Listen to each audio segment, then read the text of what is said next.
હાંસોડ તાલુકા અરબી સમુદ્ર પાસે આવેલ વમલેશ્વર ગામ પ્રાચીન ધાર્મિક ધામ તરીકે પ્રચલિત છે. નર્મદા માતાના જળમાં સર્જાયેલા વમણમાંથી સ્વયંભૂ પ્રગટ થયેલા મહાદેવ જે વમણનાથ મહાદેવ તરીકે પ્રચલિત થયા છે અને વમણનાથ મહાદેવ ઉપરથી વમલેશ્વર નામથી પ્રસિદ્ધ થયું. આ સ્થાન પાસે અરબી સમુદ્રમાં નર્મદા માતા વિલીન થતા હોવાથી આ ધામને રેવા ધામ તરીકે પણ ઓળખવામાં આવે છે. રેવા સંગમ તીર્થ તરીકે સ્થાન પ્રસિદ્ધ છે.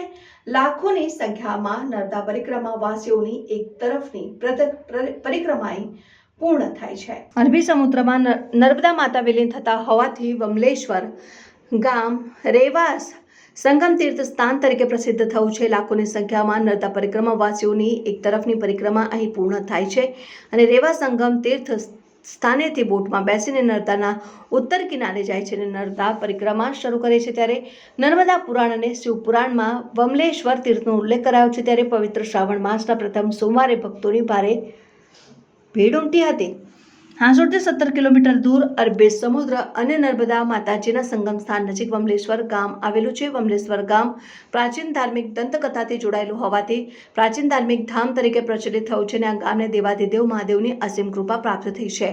વમલેશ્વર તીર્થધામનો પૌરાણિક મહિમા અપરંપાર છે. ગામમાં વમણનાથ મહાદેવ, સોમેશ્વર મહાદેવ, રત્નેશ્વર મહાદેવ, ગુપ્તેશ્વર મહાદેવ અને પૌલેશ્વર મહાદેવના પ્રાચીન મંદિરો આવેલા છે. આ 5 મંદિરોમાં સૌથી પ્રાચીન વમણનાથ મહાદેવનું મંદિર આવેલું છે. વમણનાથ મહાદેવ મંદિરની પ્રાચીન દંતકથામાં નર્મદા માતાજીના જળમાં સર્જાયેલા વમણમાંથી સ્વયંભૂ મહાદેવ પ્રગટ થયા હતા એટલે વમણનાથ મહાદેવના નામથી પ્રચલિત થયા અને ભક્તો આ વમણનાથ મહાદેવ મંદિરની સ્થાપના કરી શિવલિંગની પૂજા અર્ચના કરતા હતા અને આ વમણનાથ મહાદેવના નામ ઉપરથી વમલેશ્વર ગામ તરીકે પ્રસિદ્ધ થયું છે.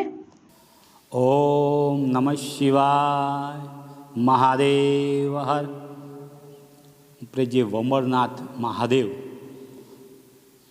એ નર્મદાના જળમાંથી જે નર્મદામાંના જળમાંથી વમર જે પડે પાણીમાં એમાંથી પ્રકટ થયેલા મહાદેવ એટલે વમરનાથ મહાદેવ કહેવાય. અને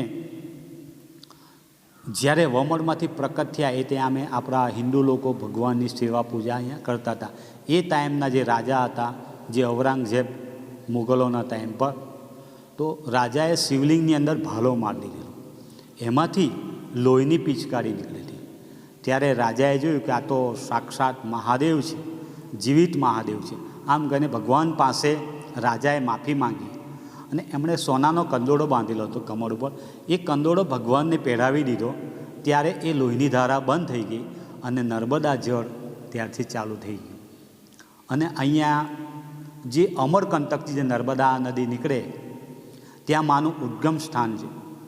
અને એમપીમાં પડે છે નીમાવર, ત્યાં માનું નાભી સ્થાન. અને અહીંયા વમલેશ્વરમાં માનું ચરણ. એટલે કે અમરકંટકથી લઈને વમલેશ્વર સુધીની આપણી દક્ષિણ તટની પરિક્રમા અહીંયા પૂરી થઈ જાય. અને ત્યાર પછી દક્ષિણથી ઉત્તર તટ જવા માટે નાવડીનો ઉપયોગ કરે છે. નાવડીમાં બેસીને સામે કિનારે જાય. ઓમ નમઃ શિવાય. આ વમલેશ્વર ગામ એક પ્રાચીન ધાર્મિક સ્થળ છે અને અહીંયા ટોટલ કુલ 5 શિવલિંગ આવેલા છે. એમાં અમારા વમણનાથ મુખ્ય છે અને વમણનાથ મહાદેવના નામ ઉપરથી વમલેશ્વર ગામનું નામ પડ્યું છે. જેમ નર્મદા નદી અમરકંટકથી પ્રાગટ્ય થઈને એમનો પ્રાદુર્ભાવ થાય છે અને અહીંયા રેવા અરબ સાગરને અહીંયા વમલેશ્વરના સામે કિનારે સંગમ સ્થાને સમુદ્રને મળે છે. અને અહીં પરિક્રમાવાસીઓ હજારો પરિક્રમાવાસી વર્ષ દરમિયાન અન્ય પ્રવાસીઓ પણ આવે છે અને આ તીર્થના ક્ષેત્રના દર્શન કરીને એ ધન્યતા અનુભવે છે. મંદિરની અંદર ટોટલી 12 જ્યોતિર્લિંગ પ્રસ્થાપિત કરવામાં આવ્યા છે જીર્ણોદ્ધારના સમયે. અને એમાં સોમનાથ મહાદેવ, ત્રંબકેશ્વર મહાદેવ, રામેશ્વર મહાદેવ, આમ એવા ટોટલી 12 જ્યોતિર્લિંગ અહીં પ્રસ્થાપિત થયેલા છે. અને અહીંયા આવતા પરિક્રમાવાસીઓની ગામ લોકો સમૂહમાં એમને ભોજન આપે છે. આશ્રય સ્થાન, નિવાસ સ્થાન માટે પણ અહીં વ્યવસ્થા કરવામાં આવેલી છે અને એ જરૂર પડે તો એ લોકો રાતવાસો પણ અહીં એમને કરવામાં આવે છે અને બોટથી સામે કિનારે જાય છે. આ સ્થાનનું નર્મદા પુરાણ, શિવ પુરાણમાં પણ ખાસ ઉલ્લેખ કરવામાં આવેલો છે. અને એના અનુસંધાનમાં હજારો પરિક્રમાવાસી મધ્યપ્રદેશમાંથી, મોટા મોટા જે IAS ઓફિસર, રાજકીય નેતાઓ,